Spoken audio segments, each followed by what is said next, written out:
Hi, I'm Linda from English Learning Mind Map. Today, we will learn about emotional intelligence. Emotional intelligence.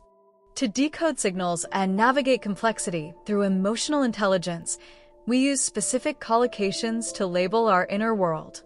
Basically, we are using natural word pairings to talk about how we feel. Affective awareness.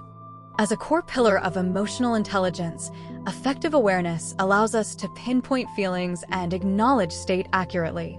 In simple terms, we are figuring out if we are sad, mad, or happy right now. Emotional recognition. Emotional recognition is a branch of affective awareness used to detect shifts and label emotions before they overwhelm us. This means noticing a small change in our mood and giving it a name. Subtle nuances. Within emotional recognition, we look for subtle nuances to distinguish tones and pick up on the smallest feelings. To put it simply, we are learning to tell the difference between bored and tired. Visceral responses. Visceral responses serve as a practical application of affective awareness to trigger reactions and feel deeply within the body. Essentially, we are paying attention to the butterflies in our stomach or a tight chest. Gut instincts. Through our gut instincts, we learn to trust intuition and follow hunches when making a quick choice. In other words, we are listening to that inner feeling that tells us what to do. Mood regulation. Mood regulation is a vital branch of emotional intelligence used to maintain composure and curb impulses in difficult times. Basically, we are keeping our cool and not acting crazy when we are upset. Stress management. Stress management is a core part of mood regulation where we must alleviate pressure and cope with a busy schedule. This means finding ways to deal with a lot of work without getting too worried. Relaxation techniques. Within stress management, we use relaxation techniques to ease tension and restore calm after a long day. To put it simply, we are doing things like breathing slowly to make the tight feeling go away.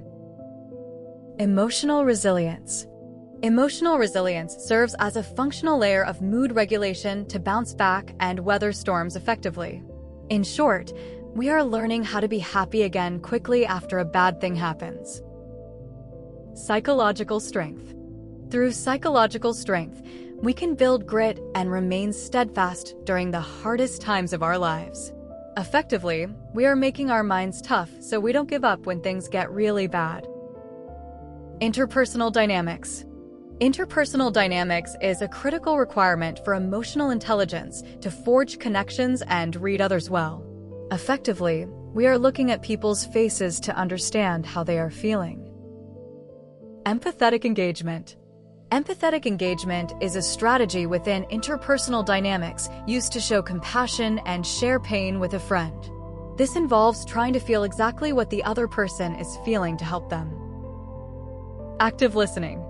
By practicing active listening, we can give attention and mirror body language to show we truly care.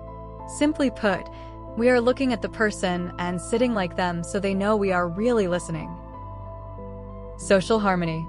Social harmony is a technical application of interpersonal dynamics to foster peace and bridge gaps between people. In simple terms, we are making sure everyone in the group feels happy and included. Conflict resolution. To achieve this, conflict resolution allows us to settle disputes and clear the air after an argument. This means helping people stop fighting and talking about the problem so it goes away. Intrinsic motivation. Intrinsic motivation is a fundamental goal of emotional intelligence to fuel ambition and pursue goals from the heart. Basically, we are using our own inner fire to keep moving forward in life. Internal drive. Internal drive is a core part of intrinsic motivation used to push limits and stay focused on a difficult task. This means working really hard because you want to, not because someone told you to. Burning desire. Through a burning desire, we find the energy to achieve dreams and crave success in everything we do. In other words, we have a very strong wish to do something great with our time. Personal fulfillment. Personal fulfillment is a practical goal of intrinsic motivation used to find meaning and reach potential in our work. Essentially, we want to feel like we are doing exactly what we were born to do. Life satisfaction. Under the umbrella of personal fulfillment, life satisfaction helps us enjoy happiness and count blessings every day.